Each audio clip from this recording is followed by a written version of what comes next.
Hello and welcome to a brand new episode of Instacar HK. Today I am reviewing another new car of mine, and that is this 1980 Porsche 911 SC.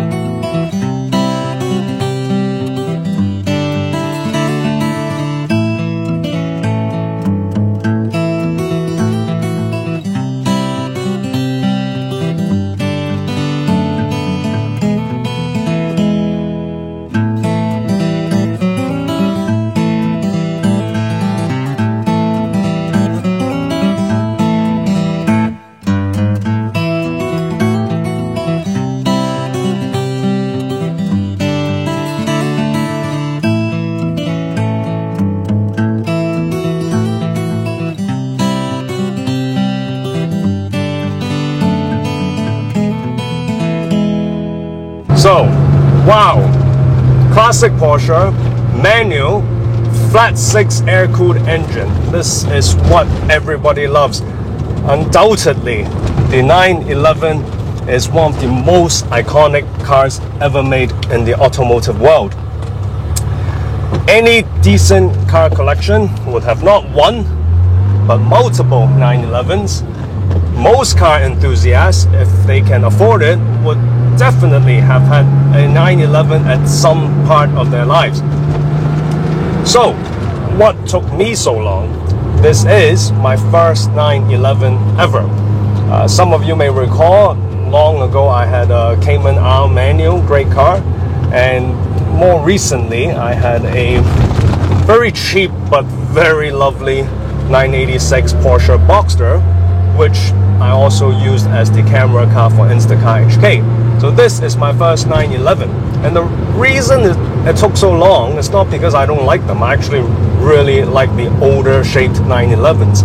I remember it all started out of the blue one day back in school, when I was still in school 20 years ago. I just suddenly got really attracted to the 964 Carrera, despite it has been out for a number of years by then already. And I still recall I went out one day and bought a 43 scale Mini Champs 964 Carrera, which I think I still have.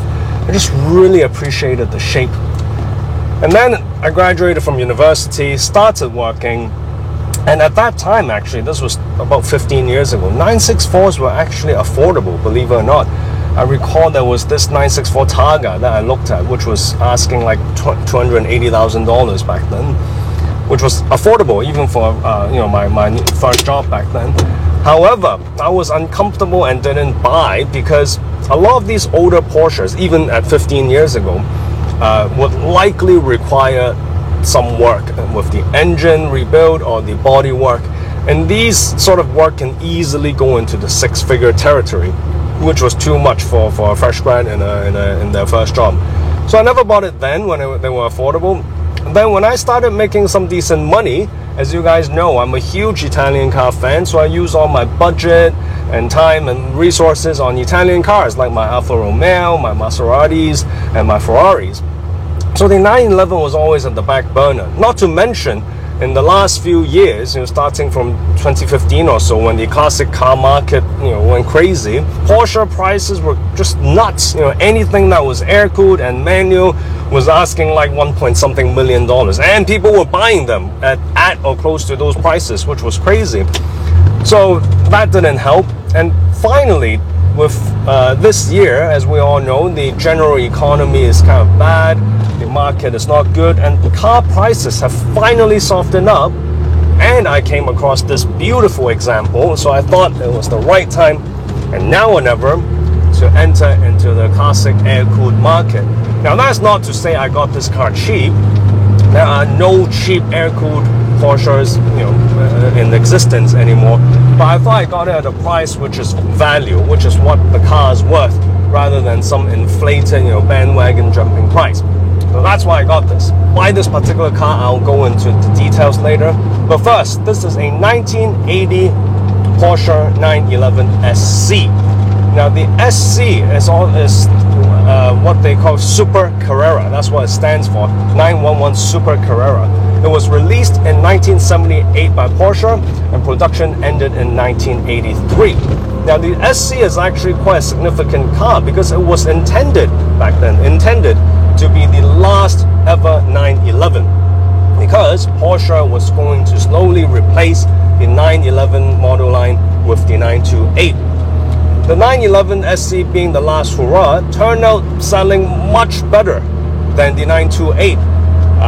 50% more than the sales of the 928, and they made about 58,000 units, which is a lot in the end. And it was because of this, then Porsche CEO decided that it was silly, crazy to replace the 911 line, so hence they continued it until today. So this car has a very important history to it. Having said that, the 911 SC, among the other classic 911, particularly the G series, has always been the less popular. A number of years ago when classic 911 prices started rocketing, the 911 SC still lagged behind a bit. And there are a few elements to this. First, I think personally, in its original look, it is not as attractive or as manly, aggressive as models before or after it, particularly the 3.2 Carrera that replaced it. Secondly is the production. We talked about production. They made 58,000 units, so it's not exactly a rare car. And thirdly is the performance. The 1978, the original, had only 180 horsepower. By this car, 1980, they upped it a bit to 188. But that's actually still less than the car it replaced. The 3.0 Carrera, made until 1977, that had 200 horsepower. Now, yes, the SC has more torque, making it easier to drive, especially around town. But still, it left a bad taste in people's mouths when a new model, replacement model, has less horsepower than the old one. Another thing is, and you hear about everyone talking about this when they talk about G series cars, is the gearbox. The SC has what they call the 915 transmission, which is a descendant of the 916 race gearbox, and it is rubbish. It is really quite awful. I'll go into that later. And with the 3.2 Carrera that replaced it, Porsche used the G50 gearbox. And that's why it was just supposed to be better, and that's why you hear everyone raving about it. Anytime you talk about a G series Porsche, people would ask, oh, is it the G50 gearbox? So I'll get into that later. So all these reasons make the car less popular. But like I said, prices has also gone up like any other air-cooled classic 911 since then.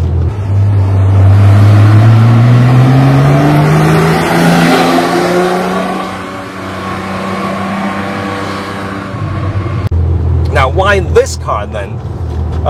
This car actually belonged to a uncle of mine, a family friend of mine. He was my dad's friend since I was born, so he knew me my whole life.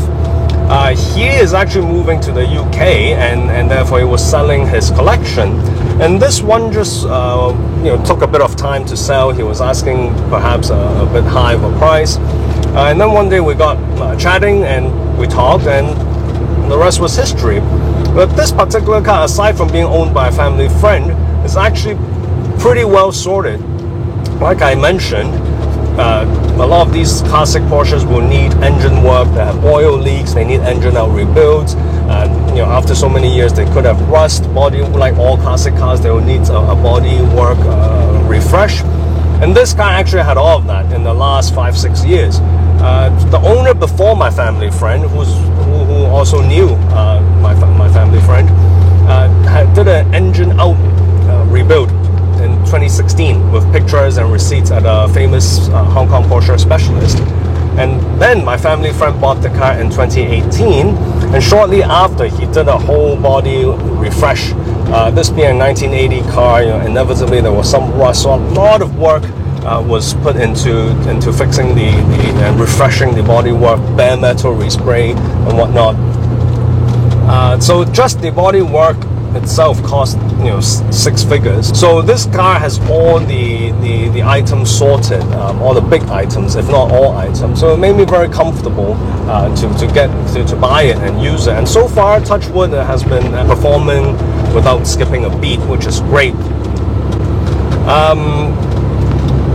Also, although I do like the old, like everyone else, I do like the older classic 911s. The original SC perhaps doesn't look as good as the cars before and after it.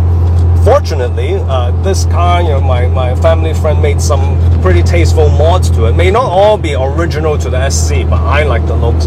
First is here, there's the T-tray rear wing. It's not the whale tail. The original to this car should be a whale tail, but this one has the T-tray rear wing from the 930 Turbo, which makes it look much better and much more aggressive. And there's actually also a functional use to it. There's a huge fan in the T-tray rear wing, which keeps the engine very cool. So even in hot weather like now, in Hong Kong summer, the temperature gauge is always at a very healthy spot. Secondly, he also replaced the original cookie cutter wheels, which didn't really fit the shape, I thought, the G-Series shape, with larger, wider Fuchs wheels, and they look amazing. So actually, it kind of tries to look more like the 3.2 Carrera that replaces it. And like I said, not entirely original, but I love it. I think it looks great now. And having used it for about close to 2 months now, I get it. I realized that the 911 is actually a lot more usable than, let's say, its Italian counterparts. Like I understand why people like it so much now. It's still a classic car, you know. The clutch is still reasonably weighted, and whatnot, but it's compact, it's easy to get in and out of, so it's actually quite usable, and I've been using it more frequently than I thought, despite this being a 40-year-old car. And one thing, speaking of usability, one thing that really got me is the amazing air conditioning. I was shocked when in the test drive, when my uncle first showed me the car. The aircon was great. I was almost sold on that spot because of the aircon alone.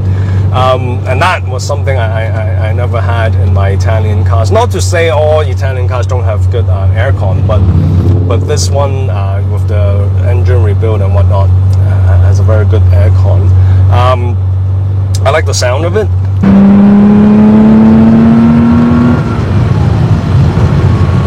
That Porsche flat 6 engine does sound, you know, does have something going on with it, but this one particularly has the exhaust and air induction airbox, so changed and modded, so that's why it does sound extra better.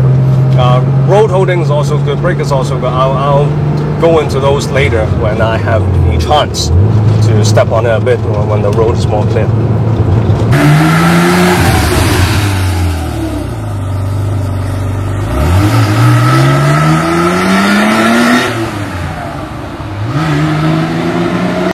Now we have some clear roads ahead, so let's show you guys what this car got.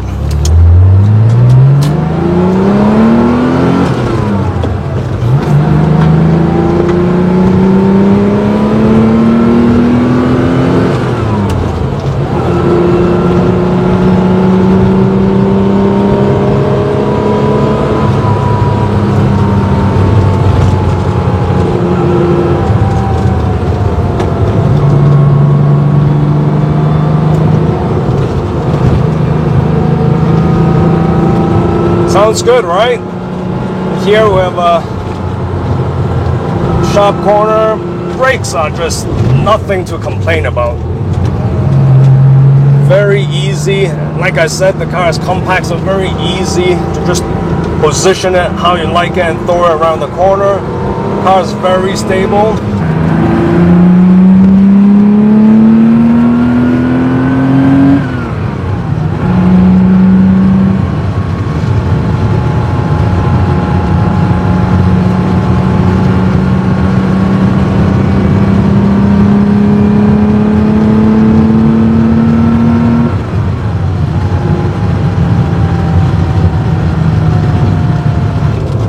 you guys will have heard all that sound just now, and like I said, nothing beats the flat 6 Porsche engine. Now, the great thing I think about Porsches, especially in this era, is yes, there are a range of 911 models, there are RSs, turbos, but largely they share a similar platform with the flat 6 engine. So even if you get a more entry model car like the SC, I think the experience you get, the sensation you get, the noise the car makes, the feel, the interior would largely be similar to the bigger and better models.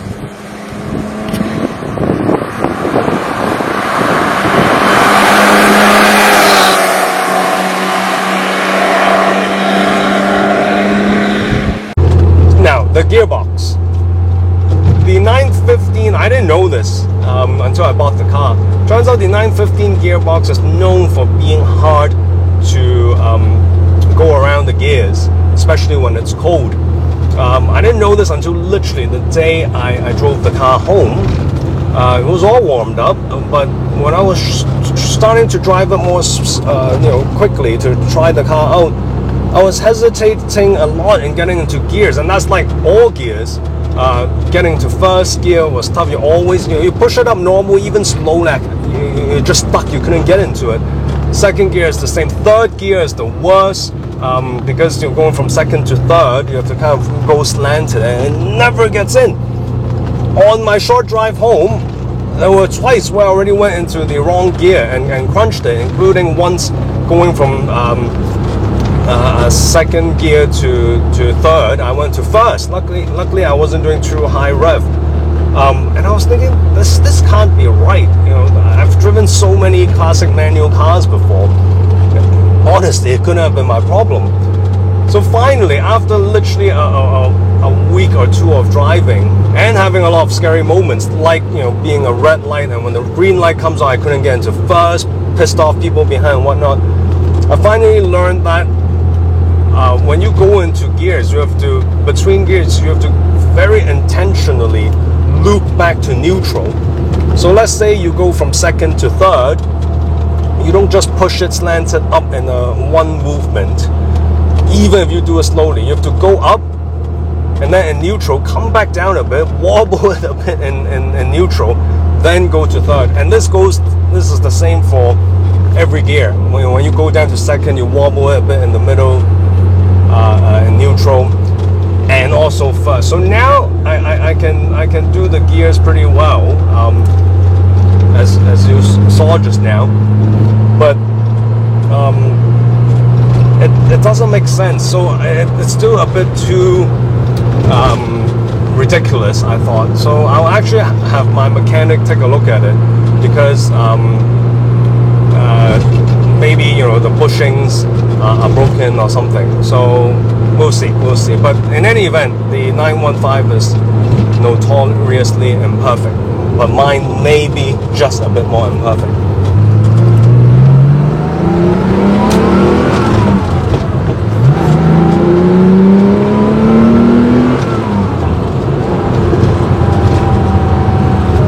So I hope you guys enjoyed this short video of my new 911 SC.